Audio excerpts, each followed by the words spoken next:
This is the most fun tech conference, Mayor, I've ever been to. Ever. Woo! Ever. Let's hear that. So I'd be remiss if I didn't also mention that my sister Carolina's in the audience. You have your whole family here? The whole family, basically. And it was cool because I was driving up and all of a sudden I get a phone call from my mom, and usually, it's a phone call. How you doing? Everything great? She's like, I'm on my way to see you.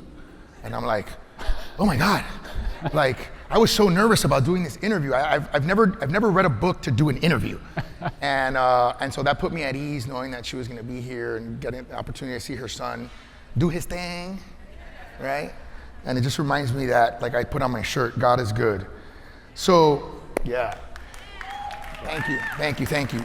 So, Eric, let's talk a little bit about your journey. I always say you don't know someone unless you know their story. Tell us a little bit about your story.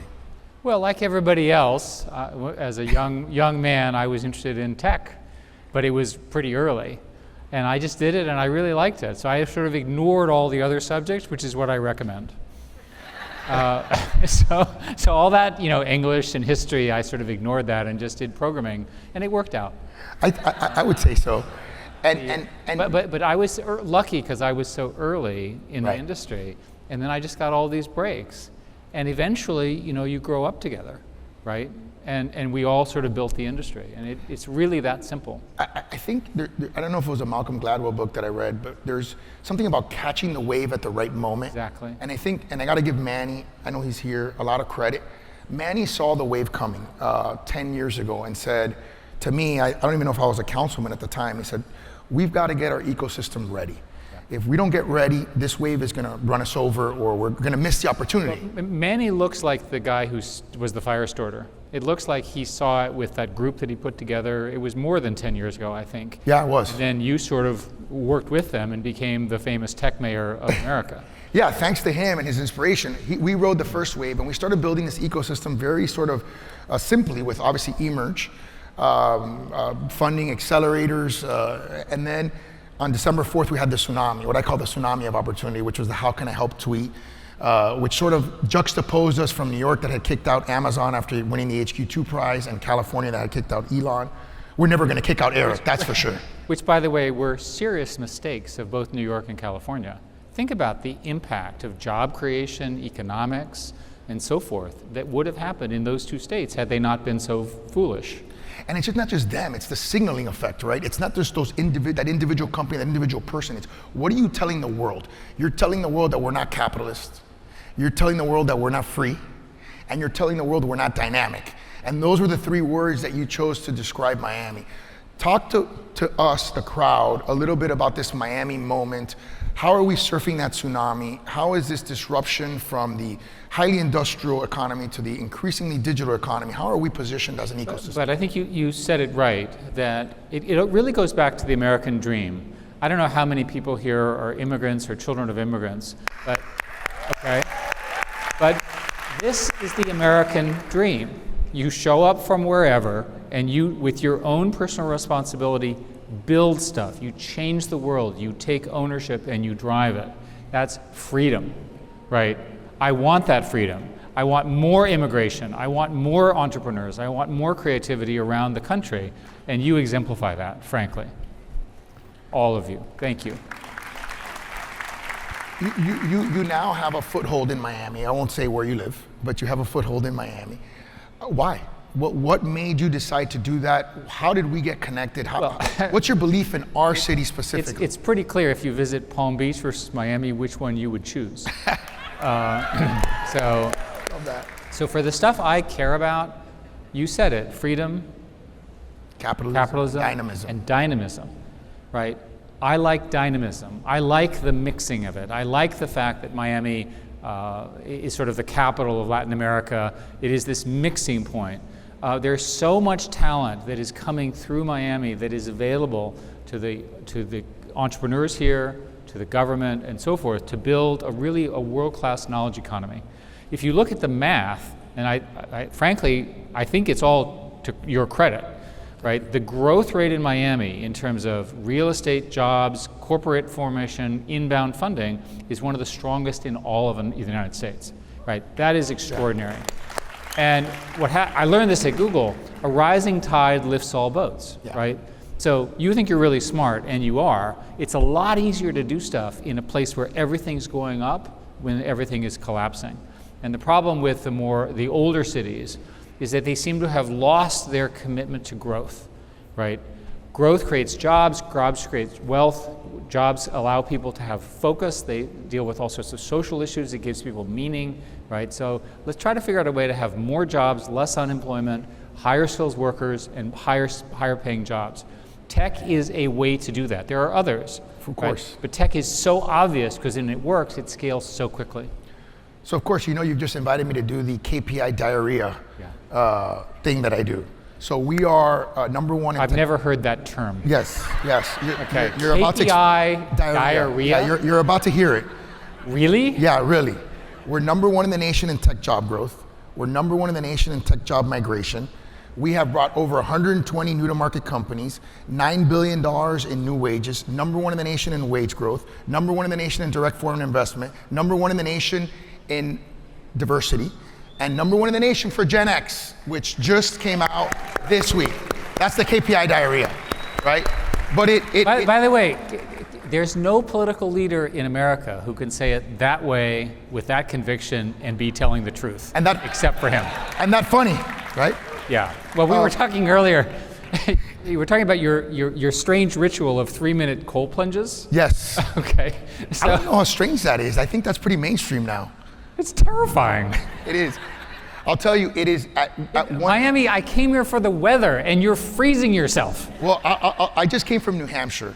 I won't tell you what I was doing over there. But one of the good things Hampshire, a potential Republican state in the future. It happens to be that, yes. It is an important Republican state in the future. It is. It Just kidding. That, okay. Yes.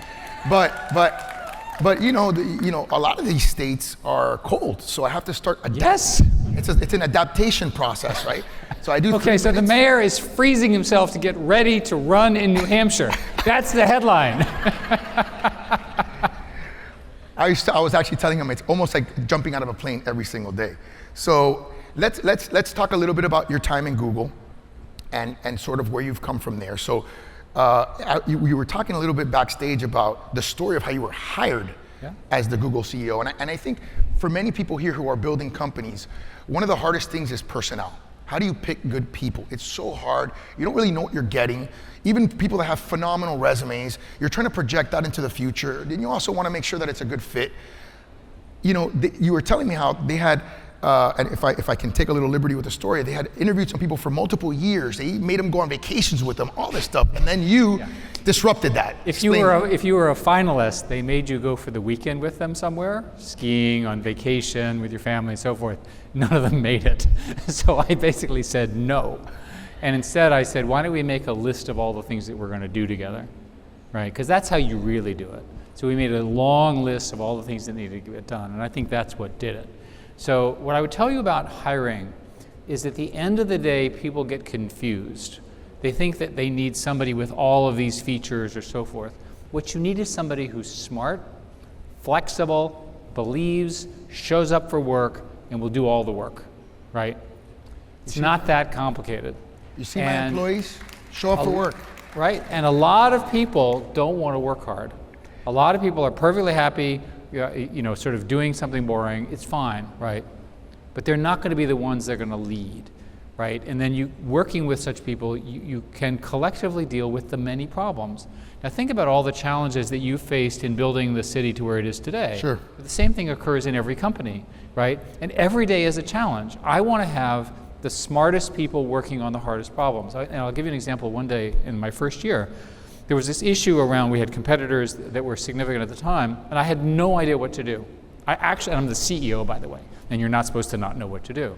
And then I thought, but I have the smartest people in the world to work on this unknown problem. And then I relaxed and got back to work. That's where you want to be. Because when you're running a company, and in fact a city, a lot of the problems are problems that get to you they're not easily solved. The easy ones have already been dealt with, right? By the way, good segue. You look like you're dressed like the mayor. I look like I dressed like a tech. Well, I dressed up for you. Yeah. I wanted to be respectful of the mayor. Oh, wow. So, your time in Google ends, and now you are all in on AI. And I think you've written, so, you know, in the crypto space, the book that I always tell people as sort of a beginner's book is Bitcoin Billionaires. Yeah. Your book. Which is very good, by the way. Yeah, your book on AI. And by the way, he doesn't need the money. This is not like, you know, we're not pitching a product. I'm a capitalist. You are a capitalist, that's true. You're a very successful one at that. It's incredible to understand. I think if I had to give you all homework, it would be to read the book. Every single person needs to understand how disruptive this technology is in the present and will be in the future. The capability, the capacity that these systems have. And I want to start with sort of AI. It went through a thawing period, right, where it wasn't really succeeding, and then sort of became the advent of generative AI. Yeah. Can you explain to people what that means? It's interesting that unpack that. I mean, how many decades ago when I was a graduate student, AI was really hot. And the only problem is none of it worked, and for all sorts of reasons. And so I didn't work on AI, I worked on everything else. And then 30 years later, that period was called the AI winter, there was this explosion of new AI techniques. It started roughly in 2011. And all of a sudden, computers got better at vision than humans. That's a pretty big deal. And then they started playing games better than humans. That's a pretty big deal. And then in 2017, Google invented a technology called transformers, which is at the underlying impact that you're seeing today. If all of you have played with ChatGPT or its competitors, you'll see the effect of this. What it does is it predicts the next word, sentence, and paragraph, but it's at enormous scale. And the bizarre thing, which is why people are going just crazy bonkers in my industry, just literally bonkers. You thought crypto was crazy? I know. Right, this is crypto's bonkers. Simple compared to this. Yeah. Is that they appear to have discoveries or emergent behavior that we didn't expect. GPT-4, which is probably the most powerful of the available models as of today, you could do a drawing, take a picture of it, it'll generate the website and write the code for you. No one thought that ability was there. One of the other systems that's not yet announced can take a small segment of a rare language and generate what appears to be the correct rest of the language. It is generally not known. These are things which people go like, oh my God. So now our industry is building larger and larger models, and we don't know how powerful they're going to be. They're clearly going to be good and helpful to science, to education, to doctors, and so forth. These things are passing the legal tests, they're passing the medical tests, and so forth. I mean, who knew, right? They weren't trained on that, they didn't know about it. They work. There are negatives as well. But this dawn is the dawn of a new generation of tech platforms, and that's why everything in my industry is now AI-based. Two things. One, you know, as you sort of contextualize this question, which was a lot of people were focused on crypto, then AI just storms into the scene again, back on the scene. And one of the things with crypto, and I don't want to upset any of my crypto fans, you know, which I have many, and I love crypto, but it's still not there on the use case side, right? We're still trying to get use case development. When I'm reading your book, AI, the use cases that are already, can you talk a little bit about sort of the use cases, the present day use cases of AI that people may not even know AI is disrupting right now? Well, so first place, there's plenty of ways in which you use AI today. You may not know it. All those recommendation engines, like would you like to see this video or buy this product, that's all AI. Much of the Google infrastructure is based on AI of the kind that we've been building for years. We don't know the canonical use case for this new generative AI. We have plenty of examples. A good example is that these systems can generate pictures, they can generate videos, they can generate text. So I sit there and I go, for Twitter or TikTok, why do I have to do the work to generate the tweet or the video? Why doesn't the computer suggest one that it thinks I would like? It's much easier than having to film on the freeway my little Instagram video or whatever. So it makes sense to me that these systems will become more and more assistive. Right? So, for example, if you're an artist, it should show you should start the diagram, and then it should finish it for you. The best current use is one which may not be that relevant for most of you, but for me it's very relevant, which is finishing your programming. And there's evidence that a programmer can use the first half, can write the first half of their program, and then these systems can finish the rest of the program. It's crazy. Now, at some point, what will happen is the programmer will be able to describe what they want, and the system will write the whole program. That's a very, very big deal. So in terms of productivity, which is ultimately the metric we care about, think about education, right? I want an AI tutor that's very personal, that basically keeps me up to date, knows what I know, knows what I don't know, and knows how to entertain me while teaching me, right? And by the way, my entertainment may not be the same as yours. However you learn, you don't like fine. the cold plunge? No, that's right, that cold plunge. Your courage is beyond me. But another one would be an AI doctor. Now, I don't know about you all, but my experience with doctors is their quality is sort of uneven. They're incredible doctors, and they're doctors that are behind. The doctor that's behind, I want them to have an AI doctor assistant that makes sure that they're at the same standard as the very tip-top doctor in terms of recommendations. That doesn't, by the way, the doctor job doesn't go away. The doctor just gets more capable and more productive. Teachers' jobs don't go away. They just become more capable and more productive. We need those humans. I want a human teacher. I want a human doctor. I want a human mayor. Well, thank you. Right.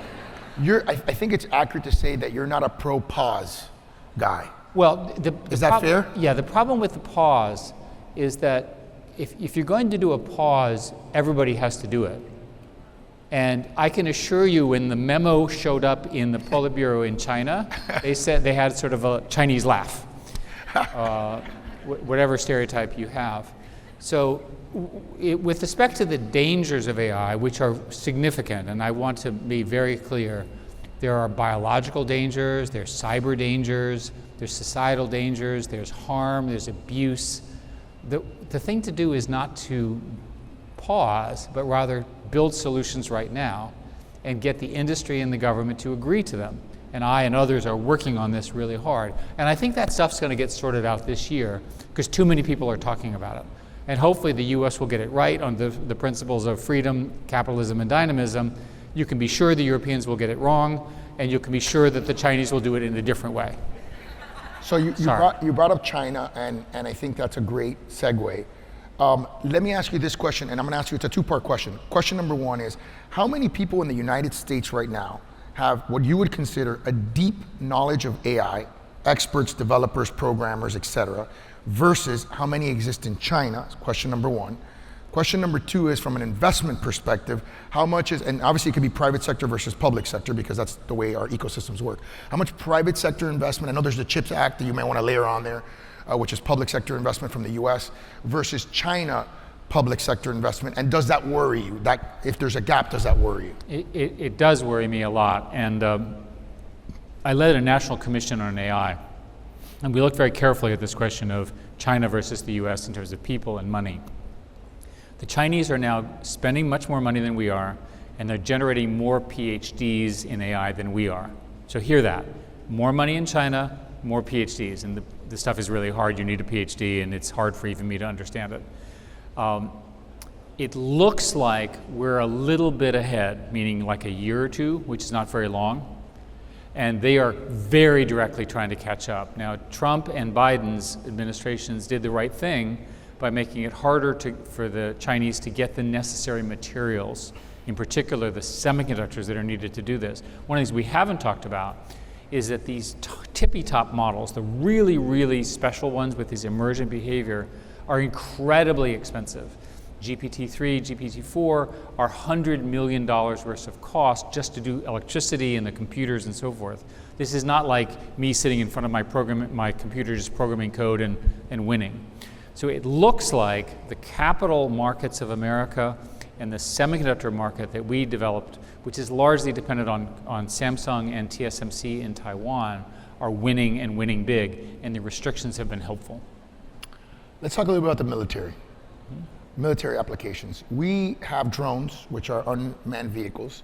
We have autopilot, right, which means that the vehicles fly themselves, and we have human beings that are able to pilot them as well. But then you also have AI, right, that can, I was reading in your book that the AI maneuvers that the AI can do are better than what the human pilots can do. At what point is AI going to take over weapon systems? A. Question B, people will refer to often the Terminator scenario, where the machines are fighting with each other and the danger in that. So can you unpack that a little bit? That was a really good movie. Right. So a whole bunch of things real quick. I worked for the Secretary of Defense for 7 years, have a classified clearance and all that. And I've been working on what the doctrine should be as opposed to what it is today. And just to be brutally clear, most of the systems that we have today are being outdated by these new technologies. It has to do with the fact that in military terms, there's no place to hide anymore. There's too much satellites, too much observation, too much monitoring. So you can't park your aircraft carrier anywhere and not have people know where it is. And the long-range missiles are now so accurate and their distance is so great, they really are a danger. And there's all sorts of problems there. So I would prefer a different structure of the military, which is largely autonomy and drone-based. So I am a total wimp. I have a great respect for our military. These people have enormous courage, and I've seen it. They serve us well, and I want to thank them for their service. I want them to be protected. If I'm a soldier, I want 50 drones ahead of me, 50 drones behind me. The 50 drones ahead of me are watching and ready to attack, and the ones behind me are watching and ready to defend me from the rear, right? Instead, we have one drone, an MQ-9, and thousands of people. It's just the wrong balance. And so, and a whole set of industries that need to be built in America have to do with attritable, dynamic, large numbers of very small devices. And instead, our procurement policies, our doctrine, and so forth builds a small number of incredibly expensive devices. That's got to get fixed. That technology opportunity will allow America to be incredibly safe, and it would help us to defend. And if you look at Ukraine, which is the current war to study, all the Ukrainians really want is a lot more weaponized drones. They have really, really shown the path, and they know it well. So Mark Andreessen once said software was eating the world, and I think Saif, I don't know if Saif is here, I hope he's here somewhere. Where are you, Saif? Are you here somewhere? He once told me AI is eating software, which I thought was really brilliant. But let's talk about data, right? Let's talk about data, because the AI, it's two components, right? It's sort of the algorithm, or how the computer learns, the neural networks, and then there's data, which is so important. Now, I was recently, and I won't say where exactly I was, it wasn't like Area 51 or anything, like, don't worry, but I was somewhere where there was discussion about legislation, and this country, our country, is a phenomenal country. We want to have privacy, we want to own our own data, and all those things are very, very good. In a sense, but if we are restricting the sharing of that data, right, and sort of hear me out, and you have China that's got 1.4 billion data providers, forget about the TikTok, let's just put the TikTok thing aside for a second, that's 100 million Americans. We're talking about 1.4 billion Chinese, right? The amount of data that they have to become more intelligent versus the amount of data that we have to become more intelligent, particularly if we're restricting the use of data, which is understandable, right? There's a reason why we're doing that. Can you help me understand all this? Is this really going to create a major competitive disadvantage? By the way, there is no politician in America who knows the stuff at this level, Mayor. I do a lot of this. Yeah. Right. I mean, just think about the context that you just asked in, and you're completely right. Having said that, I'll disagree with a bit of the premise. Sure. Okay. The key thing to understand is that AI that I'm talking about is software that's trained on very expensive hardware. So what is technically true is it's scale computing. These supercomputers that we've built in America, plus the software on it on top, that then consumes trillions of elements of data. It's all three of them. So what do you need? You need a lot more electricity, a lot more of these chips, you need a lot more software algorithms, and you need the data. I'm not as worried about China versus the US in data because both are big enough, and a lot of the data return at scale. At scale. Yeah. And furthermore, we can deal with what I believe are the correct privacy laws by getting permission. Right? Sure. So for example, or buying it right. from our consumer. And just literally get people's permission.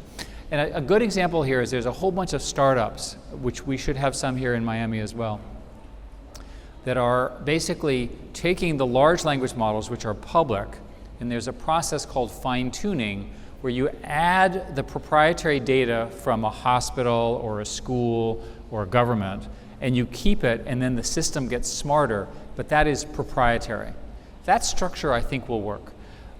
In physics and biology, there's a real data shortage because the stuff is so difficult, and there are now people who figured out a way to generate synthetic data, right? So a typical example would be some of the training that people do is they'll get 1,000 examples of a question from humans, and they'll use a computer to generate 100,000 variants of those questions. Crazy. And then they use that as synthetic training data. So people in America are really clever, right? We can overcome these challenges because of the unique combination of capital, hardware, software, freedom and so forth, dynamism, which for us is freedom, capitalism, and dynamism. Wow. Okay, so one of the elements that you just described was computing power. Yeah. You know, our friend Jack Hidary has this incredible book, by the way, I highly recommend it, on quantum computing. How will quantum computing disrupt artificial intelligence? I heard you talk about this recently, and I wanted to share this with the audience. Well, again, we have in Miami, we have a group that's doing incredible quantum work, which is the mayor has spent quite a bit of time with. As usual, you somehow find these groups. And the quantum is hard to describe, and I think because it doesn't make any sense, if I may be honest, but it is true. And you can build systems which do quantum navigation, quantum monitoring, quantum encryption, or quantum simulation. And those are before real quantum computers come along. So a real quantum computer is probably a decade away. People don't really know. And what real quantum computer can, and I apologize for making no sense, but this is actually true. It won't make any sense. It can do all the math at once. Normally you do math along this way. Sequentially. Right, sequentially one after the other. And there's a category of algorithms which will take from now till the end of time on normal computers like I'm used to that are solved very quickly with these quantum computers. What you do is you ask it, do all the calculations at once, and then you measure, and it gives you the answer. That's how quantum works. When this happens, everything that you have used that has been encrypted by today's means will be broken. So there's evidence that the Chinese and other countries are actually recording all of our encrypted transactions in anticipation of decrypting it later. This is called store now, decrypt later.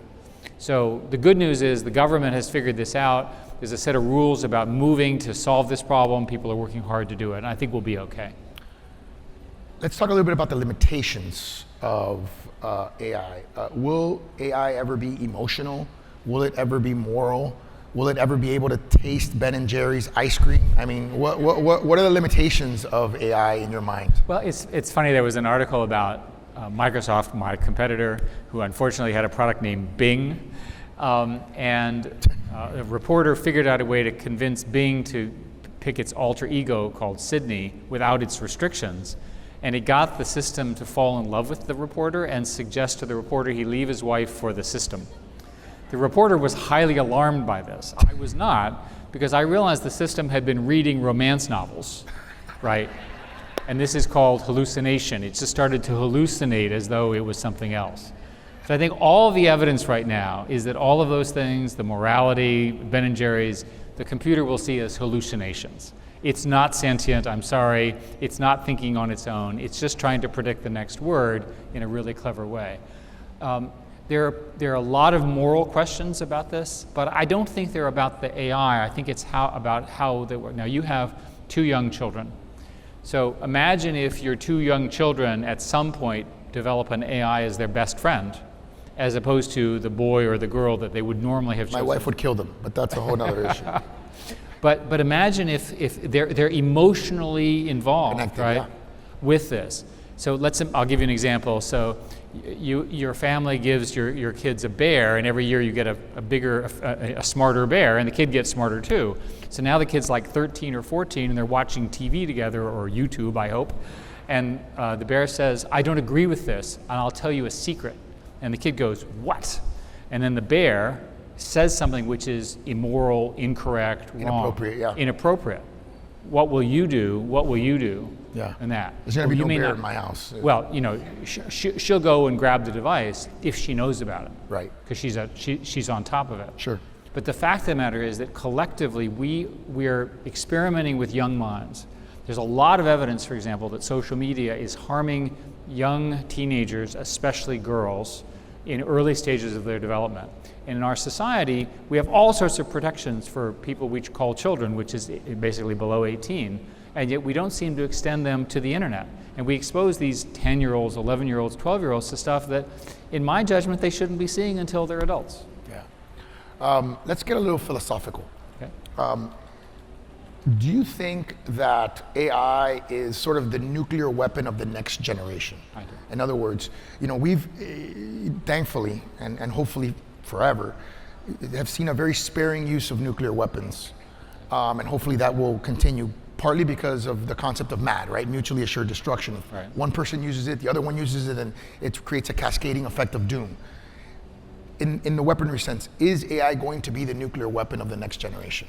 It depends on, it's a very astute question, and it depends fundamentally on proliferation. It's pretty clear to me that there will be globally 5 to 10 of these supercomputer systems that are just doing this emergent behavior, and we have no idea how far they will go. As I said, people have just gone crazy over the potential there. The valuations are huge, the money is flowing, and there'll be 1 or 2 in China, a couple in the US, maybe 1 in Europe, that kind of stuff. And they'll be watched very carefully because people don't want them to do the wrong thing, they want them to do the amazing things. The real problem is that there's a much larger set of smaller models, as they're called. These are technically 100 billion or smaller elements in the weights. And those are going to spread pretty wildly. And I worry a lot that an evil person can get these things without the safeguards and can begin to do stepwise questions like, I want to hurt so-and-so, what's my first step? Or please attack a country and try everything. And then something happens, and then you take the outcome and you feed it into it and you say, what do I do next, right? And then it does that, and then it comes back, and then you say, what do I do next? And it does that. And I'm worried about stepwise refinement of these open source models proliferating. This is not a problem for which we have a solution today. I think this is probably our highest really big strategic alignment problem, as they're called. Is this the final evolution of mankind? Well, I'll tell you what, so if you ask AI people, you get various interesting answers. One of the questions was asked was, how many of you believe that there's a greater than 50% chance of a human extinction event because of AI? And 10% said yes. By the way, the correct percentage is 0, right? We don't want to extinct all humans. So there's a general concern. And there's a scenario where eventually these systems start to learn on their own, and at some point they're learning faster than humans can, right? They can prove theorems that we can't understand. That's not happened yet. It's today science fiction. My guess is we'll face these things during my lifetime. So I used to think my dad was the smartest person on the planet. He has 2 graduate degrees from Harvard, mechanical engineer summa, written 9 books. In one of his books, he talks about the complexity of the universe, right, and the complexity of the world, and as a proof for God, right? And I have my God is good shirt on here. Does the invention of AI, the imitation of a brain's neural network, you know, all of these things that we're doing in terms of capability of human beings, does that increase your belief in the probability that a God may exist or decrease your belief? Well, I've been quite sure there's a God. So I don't need to increase my probability. I was already certain. And it's a simple answer. Where do our souls go? Where does consciousness go? And it's perfectly possible that we will end up in 100 years, now this is speculation obviously, with systems that look a lot like human brains, but we'll never know whether they're conscious in the sense that we are, because we won't have a theory of mind of it. We won't know how their minds work. We, every day, when we look at another human being, even if we like them or don't like them or whatever, we have a theory of how their minds work. We know they're human. We know they get up in the morning. We know they had a mother and father. We know that they need to eat and drink and things like that. Right? We know that. We won't know it about those systems. So to me, from the standpoint of the existence of consciousness and its implications, I don't think that AI will answer the question of what consciousness is. and therefore I think it only confirms my belief in God. Ladies and gentlemen, there you have it. Thank you very much. The Tom Brady of technology. No, you're really Mr. Eric Schmidt, one of the smartest guys in our country. Thank you for being in America. Thank you, Mayor. Thank you. You are really incredible. This was fun. I spent a lot of time. Thank you all. Thank you very much. Thank you for your family. Okay, thank you, everybody. My mom's got to be there. Yeah.